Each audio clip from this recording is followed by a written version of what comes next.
Now the leaves are falling fast.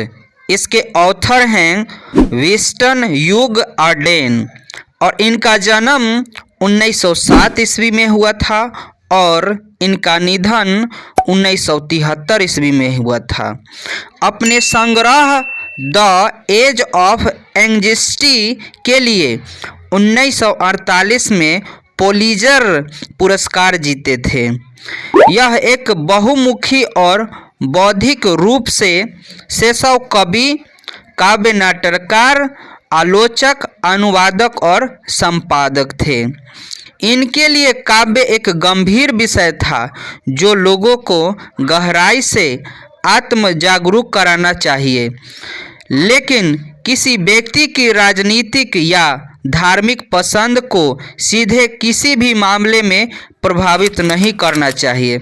इनकी प्रारंभिक कविताएं इनकी राजनीतिक रुचि और विचार को प्रदर्शित करती थीं, लेकिन बाद की कविताएं अत्यधिक रूप से ईसाई धर्म पर और व्यक्तिगत रंग की होती थीं।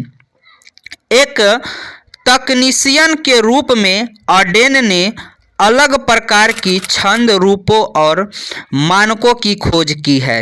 इनके पास शब्दों को जोड़ने की जुनून था और पुराने शब्दों को इस्तेमाल करने का शौक था, जिसे उनके द्वारा रचित रचनाओं को कई बार समझने में मुश्किल होती थी।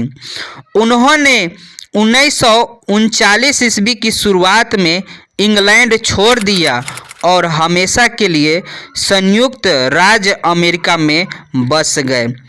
आर्डेन की रचना को ब्रिटिश और अमेरिकी चरणों में बांटा गया है। अंग्रेजी चरण की मशहूर रचना the arrest, the dance of death, look stranger और एंदर टाइम है। अमेरिकन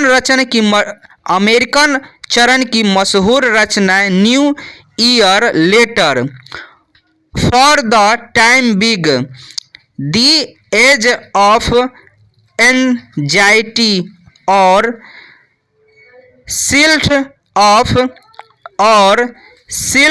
ऑफ ऑकिसिस है। प्रस्तुत काव्य now the leaves are falling fast मानव जीवन में मौजूद कठिनाइयों को दर्शाती है, अभिलाषाएं जो पूरी नहीं होती है और अकेलापन की भाव दर्शाती है, जिसमें प्रत्येक व्यक्ति जीवित रहता है और मर जाता है। Now the leaves are falling fast. अब पत्ते तेजी से गिर रहे हैं, पेड़ों के नीचे के फूल भी अब नहीं रहे हैं।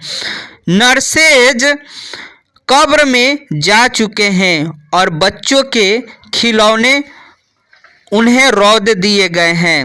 मौत के सौदागर बाएं और दाएं हैं, हमें असली खुशी से दूर कर रहे हैं और हमारी क्रियाशील हाथ ठंडे पड़ जाएंगे।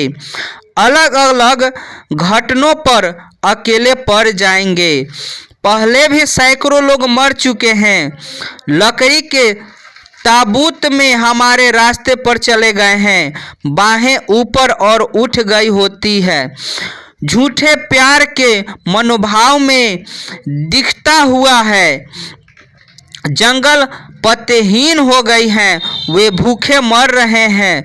दुष्ट आत्मा अपनी भोजन के लिए घूम रहे हैं और दूत भी नहीं पा रहे हैं। आगे अत्यधिक ठंड है, पहाड़ों की प्यारी चोटियाँ एक श्रृंखला में है, जिसकी सफ़ेद झरने आशीर्वाद दे सकते थे। यात्री को अपने अंतिम सुख पीड़ा में है।